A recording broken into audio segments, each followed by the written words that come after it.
Hello everyone, आप सभी लोगों के लिए महत्वपूर्ण जानकारी है कि जो बीएड वर्सेस बीटीसी या डीएलएड का केस सुप्रीम कोर्ट में चल रहा था इतने दिनों से, फाइनली उसका फैसला आया है और ये फैसला बहुत ही चौंकाने वाला है। इस वीडियो में हम लोग जानेंगे कि इस फैसले में क्या कहा गया है, इसका क्या प्रभाव पड़ेगा और आगे क्या बदलाव देखने को मिल सकते हैं। इसलिए वीडियो को इन तक देखिएगा। आप में से बहुत से लोगों तक खबर पहुंच गई होगी, लेकिन अभी आपको ये नहीं पता होगा कि आगे क्या होगा, बीएड के साथ क्या होगा, बीटीसी के साथ क्या होगा। तो आप सभी लोग इस वीडियो को इन तक जरूर देखिएगा। आप ये न्यूज क्लिपिंग देख सकते हैं, आप ढेर सारे न्यूज चैनल्स में आपको ये देखने को मिलेगी हेडलाइन, बीएड वर्सेस बीटीसी का कक्षा 1 से 5वीं तक यानी प्राइमरी के बच्चों को नहीं पढ़ा सकेंगे बीएड वाले कैंडिडेट, जाने सुप्रीम कोर्ट के फैसले का असर।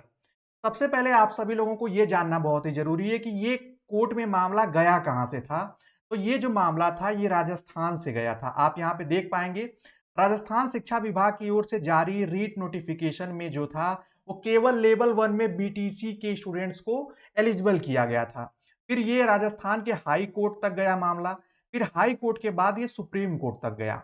अब फाइनली जो नोटिफिकेशन अभी आया है, जो जजमेंट आया, फैसला आया है, वो चौंकाने वाला इसलिए है कि पहले अभी तक 2018 में जो है एनसीटीई ने, आप यहां पर देख सकते हैं, 2018 में एनसीटीई ने एक नोटिफिकेशन जारी किया था कि बीएड हो या बीटीसी, दोनों लोग एलिजिबल होंगे प्राइमरी के लिए यानी क्लास 5th तक के बच्चों को पढ़ाने के लिए।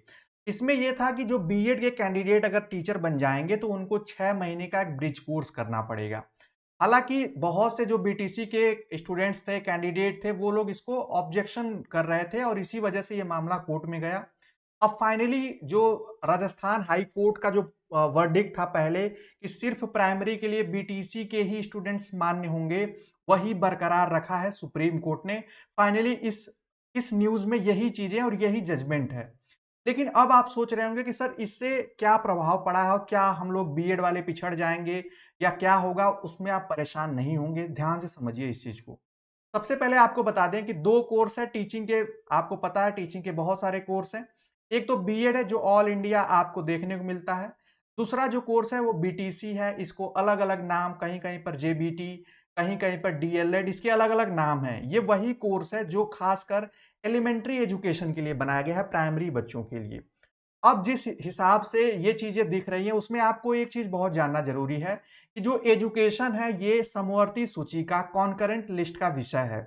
तो इसमें हर राज्य अपने अकॉर्डिंग भी एलिजिबिलिटी क्राइटेरिया तय कर सकता है। जी हाँ, जैसे हम लोगों ने अभी राजस्थान की बात की कि राजस्थान में प्राइमरी जो है, प्राइमरी के लिए बीएड के लोग जो हैं या बीएड कैंडिडेट जो हैं वो एलिजिबल नहीं होंगे, योग्य नहीं होंगे। लेकिन ऐसा अभी अदर स्टेट के लिए तब तक नहीं मान्य होगा जब तक अदर स्टेट भी इस पे अप्रूवल ना दे।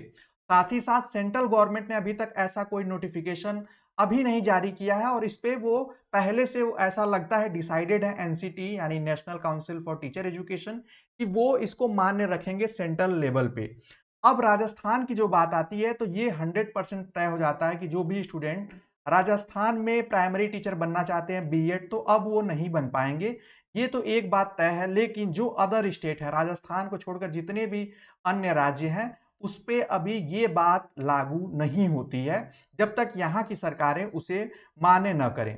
लेकिन एक ये भी सवाल है कि जब वहां के बच्चों ने ऑब्जेक्शन किया तो आप एक चीज जान लीजिए, अब जो टीचर्स बनने का ग्रुप होगा वो दो भाग में बढ़ जाएगा। एक बीएड वाले बच्चों का अलग ग्रुप बन जाएगा, पीटीसी वाले बच्चों का अलग ग्रुप बन जाएगा। आप कहेंगे कि सर आप किस साइड हैं, तो हम आपको बता दें, हमारे लिए आप सभी लोग स्टूडेंट्स हैं और हम सभी लोगों को पढ़ाते हैं। बीएड बीटीसी हमारे लिए तो सब, एमएड भी हमारे लिए वही है। लेकिन ध्यान देने वाली बात यह है कि दोनों लोग एलिजिबल हैं क्योंकि दोनों टीचिंग प्रोग्राम है, लगभग फीस भी सेम है। 2 साल का कोर्स है, 4 सेमेस्टर है, सब कुछ कॉमन है।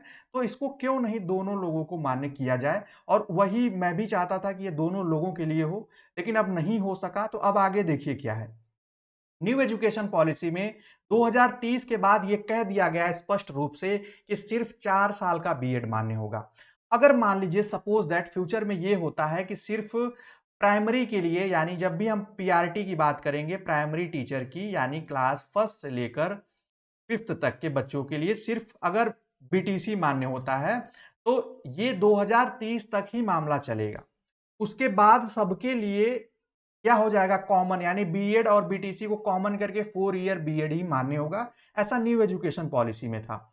अब एक और तरीका हो सकता है कि एनसीटी ये कहे कि पहले आपको हो सकता है 6 महीने का जो ब्रिज कोर्स जॉब पाने के बाद करना पड़ रहा था बीएड स्टूडेंट्स को, हो सकता है उसी कोर्स को आप समझिए, बहुत इंपॉर्टेंट इंफॉर्मेशन है और ये सुझाव भी हो सकता है हम लोगों की तरफ से, हम टीचर्स की तरफ से, कि एनसीटी क्या करे अगर ऐसा है, तो वो क्या कर सकती है कि एक 6 मंथ का एक कोर्स डिजाइन कर सकती है, जो कि किसके लिए होगा, ये बीएड स्टूडेंट्स के लिए होगा। और इसको करने के बाद 6 मंथ के कोर्स के बाद वो भी बीटीसी यानी प्राइमरी के लिए एलिजिबल हो जाएंगे। और इसकी बात ऑलरेडी एनसीटी ने की है, लेकिन जॉब मिलने के बाद कही थी। अब जो है उसको अगर पहले करा देंगे तो शायद ये इसमें इसमें भी वो योग्य हो जाएं, या ये बच्चे भी योग्य हो जाएंगे, यानी एलिजिबल हो जाएंगे। तो ऐसा कहना कि बिल्कुल रास्ता बंद हो गया, ये सरासर गलत है। आप किसी भी अफवाह में ना पड़े। अभी बहुत सारे तरीके हैं, बहुत सारे रास्ते हैं, और ये सब कुछ जो गवर्निंग बॉडी है, जो रेगुलेटिंग बॉडी है, वो एनसीटीई है, वो तय करती है मानक। ये अलग बात है कि राजस्थान में अब बीएड स्टूडेंट्स प्राइमरी टीचर नहीं बन सकते हैं, लेकिन अब आप लोगों के पास अदर स्टेट बाकी हैं, सेंट्रल गवर्नमेंट की जॉब बाकी है, केवीएस हो गया, जेएनवी हो गया, आर्मी स्कूल्स हो गए, जितने ढेर सारे अलग अलग जो गवर्नमेंट जॉब है सेंट्रल गवर्नमेंट की, वो बीएड के लिए अभी मान्य रहेंगी। आगे क्या होगा वो एनसीटीई तय करेगी और आपकी स्टेट गवर्नमेंट तय करेंगी। तो आप ये परेशान ना हो कि बीएड को अमान्य कर दिया। अगर इस केस में अगर आप देखें प्राइमरी के लिए हटाया है, तो बाकी आपको क्लास 6 से लेकर 12 तक के लिए बहुत सारे मौके हैं। और मैंने आपको एक सेपरेट वीडियो में बहुत ही डिटेल से बताया था कि बीएड बीटीसी में क्या अंतर है, क्या फायदा है इसके बारे में। और जो भी स्टूडेंट्स इस बार बीएड में एडमिशन लेना चाहते हैं, तो उनके लिए कई ऑप्शन, उनके स्टेट लेवल के जो डीएलएड होंगे उसके भी अभी फॉर्म होंगे, वो अप्लाई कर लें जरूर। क्योंकि अगर इसी बीच 1 महीने में 15 दिन में अगर एनसीटी कोई नया नोटिफिकेशन लाती है इसके स्पष्टीकरण को लेकर या नए मानदंडों के निर्धारण को लेकर, तो जरूर हो सकता है अगर जरूरत पड़े शिफ्ट करने की इन केस, तो आपके पास वो ऑप्शन खुले रहें। बाकी ऐसा कुछ भी नहीं है कि बीएड के लिए पूरा आप जिस तरीके से फेक न्यूज फैलेगी आने वाले समय में कि आपके लिए कि नहीं बीएड बिल्कुल बंद हो गया, तो ये अभी राजस्थान में बंद हुआ। ये अलग बात है कि अदर स्टेट में भी बच्चों की मांग होगी, बढ़ेगी, लेकिन ये तय करना वहां की सरकारों का काम होगा। वहां की सरकार अपनी दलीलें पेश करेंगी, वहां की हाईकोर्ट इस चीज को तय करेंगे अगर केस बढ़ता है तो। अभी के लिए सिर्फ इतनी जानकारी थी आप लोगों के लिए। ये जो भी लिंक्स हैं, ये जो न्यूज क्लिपिंग है, इसके लिंक्स भी आपको इस वीडियो के डिस्क्रिप्शन में मिल जाएंगे। उम्मीद करता हूं आपको सारे पॉइंट समझ में आए होंगे कि बीएड वर्सेस बीटीसी यानी डीएलएड में क्या अभी चल रहा है, क्या वर्डिक्ट आया, आगे हमारा क्या फ्यूचर है। तो ऐसा परेशान होने की जरूरत नहीं है। आप पॉजिटिव होकर आप बीएड में एडमिशन लीजिए या बीटीसी करिए, लेकिन आप ये जानिए कि ऐसा कुछ भी नहीं है कि एक रास्ता बंद हो गया तो सब कुछ बंद हो गया। एक बंद होगा, हजार खुलेंगे और बहुत सारे। अगर मान लीजिए बीएड नहीं प्राइमरी में होता है, तो ऐसा थोड़ी है कि आपको जॉब नहीं मिलेगी। क्लास 6 से लेकर 12 तक के लिए हजारों अपॉर्चुनिटी है आपके पास। तो ऐसा नेगेटिव नहीं सोचना है। अगर ऐसा होता है इन केस, अभी ऐसा कुछ नहीं है, तो आप परेशान बिल्कुल ना हो, क्योंकि बहुत सारे कमेंट आ रहे हैं, तो आपको मैं इसीलिए 2-3 बार इस चीज को रिपीट कर रहा हूं। ठीक है, अभी के लिए सिर्फ इतना ही। और जितनी भी इंफॉर्मेशन डिटेल्ड में आएगी, आगे फ्यूचर प्लानिंग क्या होनी चाहिए आप लोगों की, उसके बारे में भी हम लोग एक सेपरेट वीडियो में बात करेंगे। तब तक के लिए bye bye, take care and all the best आप सभी लोगों को।